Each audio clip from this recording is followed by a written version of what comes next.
नमस्कार प्यारे बच्चों, आप सभी का स्वागत है पीडब्ल्यू के इस मंच पर। मैं हूं सत्यम और यहां हम आपसे जुड़ रहे हैं उदय बैच के अंदर। प्यारे बच्चों, यहां पर हम बात करेंगे आज एक और संस्कृत के विशेष टॉपिक की, जिसका नाम है शब्द रूप। तो चलिए बच्चों, अपनी यात्रा को शुरुआत करते हैं और जानते हैं कि शब्द रूप होते क्या हैं, किस तरीके से प्रयोग में आते हैं। जैसा कि अभी हमने जाना कि हम पढ़ेंगे शब्द रूप को, तो इन शब्द रूप होते क्या है, इन सारी चर्चाओं को विस्तार देते हैं। वास्तव में देखो, जब भी शब्द रूप की बात की जाती है तो शब्द रूप जो हैं संस्कृत के अंदर जो है ना, वो कार्य करते हैं किसका? संज्ञा का। ठीक है, किसका? संज्ञा का। ठीक है, हम ये कह सकते हैं कि जो शब्द, जो कार्य हिंदी में संज्ञा का है, वही कार्य जो है वो शब्द रूप के अंदर किया जाता है। यानी कि हिंदी में जो संज्ञा है वही संस्कृत में शब्द रूप कहलाते हैं। अब यहाँ पर शब्द रूप का जो प्रयोग है, संज्ञा का जो प्रयोग है, वो लिंग वचन कारक के आधार पर किया जाता है। किसी भी शब्द का प्रयोग जब भी कहीं किया जाता है, व्याकरणिक नियमों के अंदर किया जाता है, तब वो पद कहलाता है। और पद जो है वो किसी ना किसी व्याकरण नियम से बंधा होता है, जिसमें इस बात की प्रधानता होती है कि वहाँ पर कौन कौन सी चीज़ों का प्रयोग किया है, यानी कि लिंग क्या है, वचन क्या है, कारक क्या है। तो आइए बच्चों, इसी चीज़ को समझते हैं और ये भी समझते हैं कि भाई शब्द रूप कौन कौन से हैं।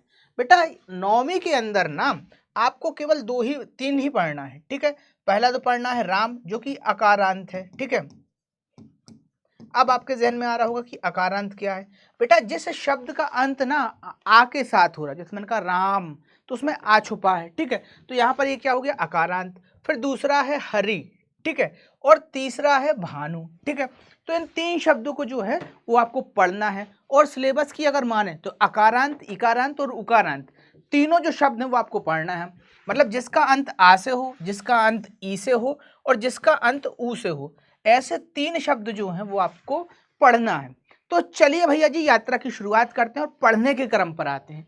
सबसे पहले बात करते हैं अकारांत पुल्लिंग की, जो है राम। ठीक है, तो अब देखिए, आपको कर्ता कारक कर्म विभक्ति तो याद होंगी ही। ठीक है, उसी के अकॉर्डिंग जो है ना ये सारी चीजें चलती जाती हैं। जैसे मैंने कहा प्रथमा विभक्ति के अंदर राम, तो राम जो है वो क्या हो गया? कर्ता हो गया। तो फिर क्या हो गया? राम ने। ठीक है, फिर रामो, रामः। द्वितीयक के अंदर यानी कर्म कारक के बाद कर्ता कारक के अंदर क्या, सॉरी, कर्ता कारक के बाद कर्म कारक में क्या आ जाएगा? रामम, रामो, रामान। तृतीय विभक्ति के अंदर आएगा रामेण, रामाभ्याम, रामो। चतुर्थी के अंदर आएगा रामाय, रामाभ्याम, रामेभ्य, रामात, रामाभ्याम, रामेभ्य। षष्टमी के अंदर आ जाते हैं, तब बात बनेगी रामस्य, रामयो, रामाणाम। सप्तमी के अंदर आएगा क्या? रामे, रामयो, रामेशु। और संबोधन के अंदर क्या जाता है? हे राम, हे रामो, रामः। ठीक है, तो ये तो था राम की विभक्ति का कि जब अकारांत शब्द हो तब कैसे जो है वो विभक्ति बनती है। अब बात करते हैं इकारांत शब्दों की, कि जब इकारांत हो यानी कि किसी शब्द का जो अंत हो वो ई के साथ हो। जैसे मैंने कहा हरि, मैंने कहा हरि। अब हरि में जो है ना अंत में ई आ रहा है। ठीक है, तो कैसे जो है ना इकारांत के जो शब्द हैं उनका शब्द रूप होता है, आइए इस बात को समझते हैं। प्रथमा के अंदर सेम वही बात होगी, हरि।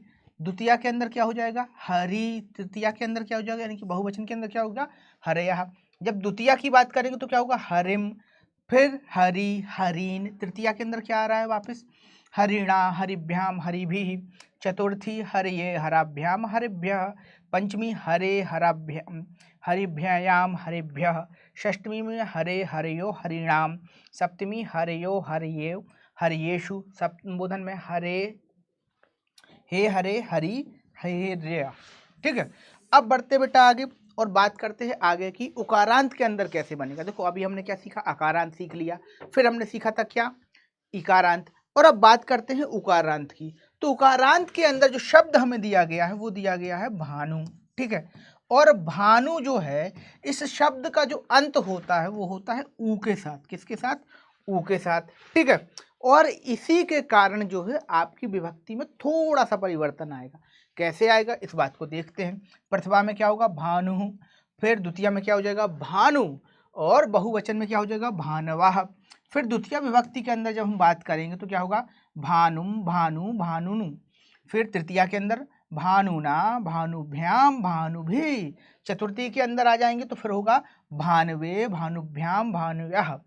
पंचमी के अंदर आएगा भानवो, भानुभ्याम, भानुभ्यः। षष्ठी के अंदर आएगा भानो, भानवो, भानुनाम। सप्तमी के अंदर आ जाएगा भानो, भानवो, भानुषु। संबोधन की यदि बात करें तो हे भानु, हे भानु, हे भानवः, ये बात जो है वो संबोधन के अंदर आ जाएगा। ठीक है बच्चा, तो ये तो थे कुछ प्रमुख शब्द जो हमने सीखे, यानी कि कुछ संज्ञाएं थी जिनके माध्यम से हमने शब्द रूप को समझा। एक और है बेटा, अभी तक तुमने संज्ञाओं के माध्यम से समझा था, अब हमें समझना है किसके माध्यम से? अब हमें समझना है हमारे जो कहते हैं सर्वनाम के माध्यम से। तो सर्वनाम के अंदर क्या आ जाता है आपका? अस्मद आता है। ठीक है, तो अस्मद के माध्यम से कैसे बनेगा ये समझो। देखिए, प्रथमा के अंदर आएगा अहम, और द्वितीय वचन के अंदर आ जाएगा आवाम, तृतीया के अंदर आएगा वयम, द्वितीया के अंदर आ जाएगा माम या मम, फिर आएगा आवाम, नो या असमान, तृतीया के अंदर आएगा मया, आवाभ्याम, अस्माभि, चतुर्थी के अंदर आ जाएगा महम, में, आवाभ्याम, अमावाभ्याम और अस्मभ्यानः। फिर पंचमी के अंदर आएगा मत, अवाभ्याम, अस्मद। षष्ठी के अंदर आ जाएगा मम, में, आवियो, नो, अस्माकम। सप्तमी के अंदर आएगा मई, आवियो, अस्मासु। इस तरीके से बेटा संबोधन के अंदर जितने शब्द आएंगे, यानी कि सर्वनाम के अंदर जितने शब्द आएंगे, उनका आप संज्ञा रूप बना सकते हैं। ठीक है, तो इस तरीके से बेटा इस चैप्टर को हमने समझा, और ये हम जान पाए कि संज्ञा जो शब्द रूप है वो किस तरीके से बनाए जाते हैं। मिलते हैं अगले चैप्टर में इस चीज़ की चर्चा और व्याख्या करके, तब तक के लिए बने रहिए PW परिवार के साथ। धन्यवाद।